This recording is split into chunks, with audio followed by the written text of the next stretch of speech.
আসসালামু আলাইকুম বন্ধুরা, আশা করি সকলেই ভালো আছেন। দেখেন, ছোট একটা আঙ্গুর গাছ 1 ফিটের থেকেও ছোট হবে। দেখছেন, 1 ফিট থেকেও ছোট হবে। দেখেন কি পরিমাণ আঙ্গুর সেট হয়েছে। অলরেডি হয়তো 10-12টার মতন আঙ্গুর সেট হয়ে গেছে। এটা হচ্ছে সবুজ লম্বা আঙ্গুর, আর এটা বিগ সাইজের হয়, মোটামুটি বড় সাইজের আঙ্গুর।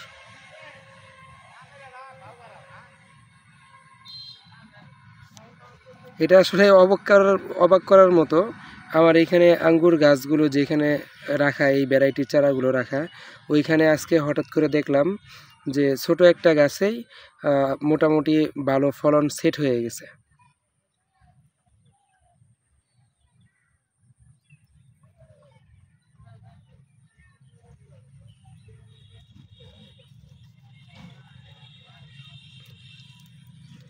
সকলেই ভালো থাকেন। আসসালামু আলাইকুম।